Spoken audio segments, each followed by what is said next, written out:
So welcome back to the Spacefaring Chronicles and this series of videos where I'm covering off the training missions which I'm advising that you do if you are either brand new to Elite Dangerous or you are a returning player after a long absence.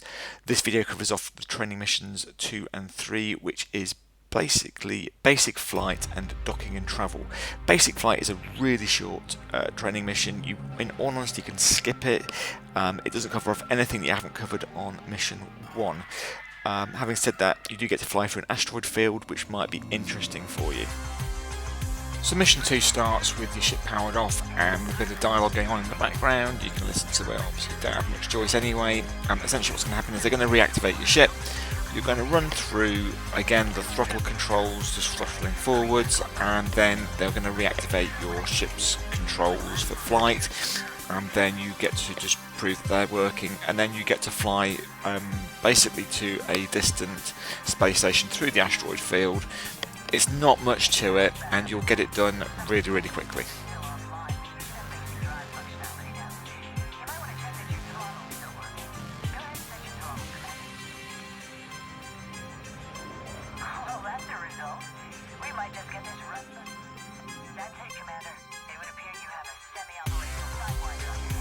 So you've had all your controls reactivated, so now they're going to tell you to fly to the nearest space station. It'll literally take you 2 minutes, if that. You throttle forward, the target is on your screen, just point your ship towards the target, don't hit any of the asteroids. It's as simple as that. The mission will finish when you get to the space station. One of the useful aspects of the training missions is that they do tell you which buttons to press on the screen when they're telling you which controls to use. That also includes if you have a HOTAS plugged in, they will tell you which of the throttle controls or joystick axes that you need to use or which buttons to press. So then it's on to the third training mission, which is docking and travel. Essentially, this one's a bit more involved in terms of flight. You're going to have to take off, you're going to have to fly to another system in hyperspace, you're going to have to then supercruise to the planet and the station you're supposed to stop at, and then you're going to have to land the ship. So a little bit more involved, and you're going to be putting together everything that you've learned in the previous missions.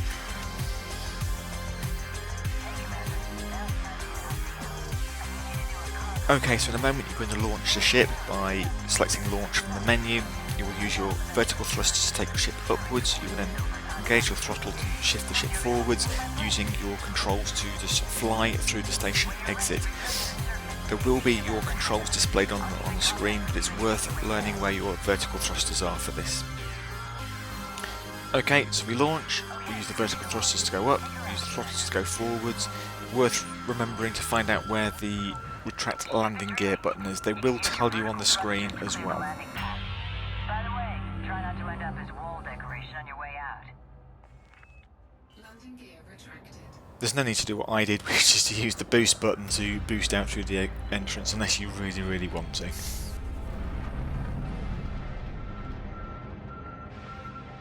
you're clear of the access corridor. Your ship's still mass locked by the station.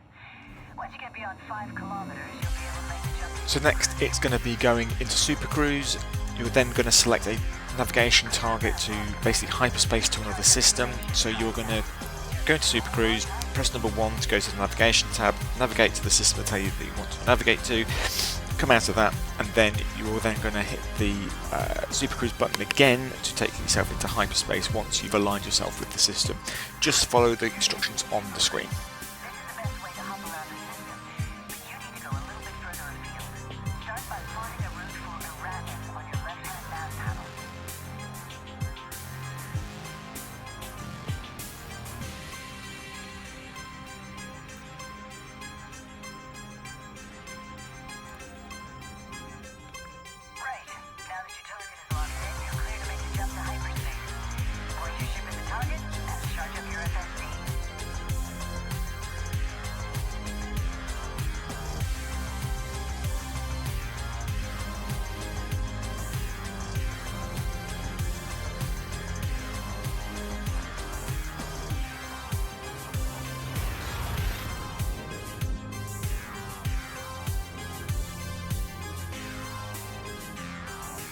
When you drop out of hyperspace, you make sure that you don't fly into the sun, so just take yourself away from the sun slightly.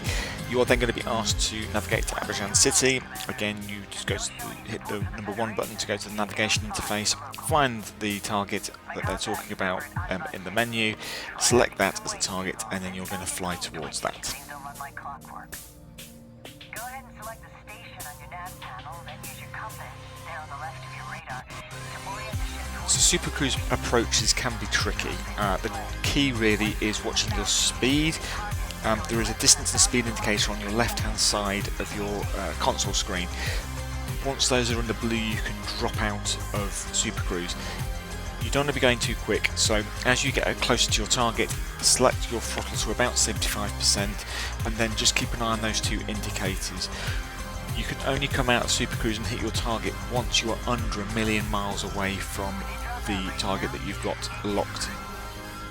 And now all that you've got to do is to land your ship, and for this you need to find the station entrance. In this instance, the space station's rotation tells us where the entrance is. Now we know that the side of the entrance is always the one that is rotating. There's no entrance on this side, so we know that we've just got to fly past the station, and that is where the entrance will be. So let's do that.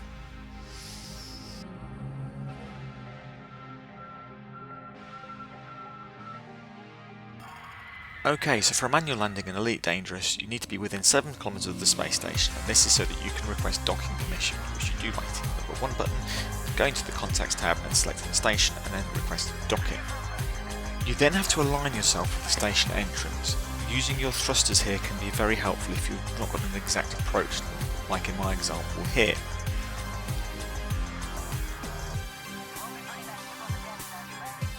Then it's a case of just flying through the station entrance, just making sure that you match the rotation of the station with your ship. Once you fly through the station entrance, you will then be landing at your designated landing pad, so keep an eye on which number that might be. Your space compass, which is located to the left of your radar screen, will point to where your landing pad is once you're within the station. A few final things here: make sure you know where your landing gear button is, keep your approach slow and steady, and remember to use your vertical thrusters and your horizontal thrusters to get yourself aligned with the pad.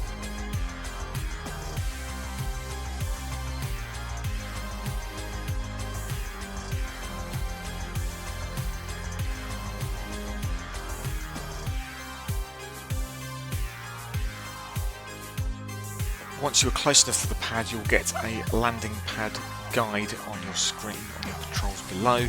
You can use this to make sure you're properly aligned, and then when you're bang in the centre, you can then land vertically.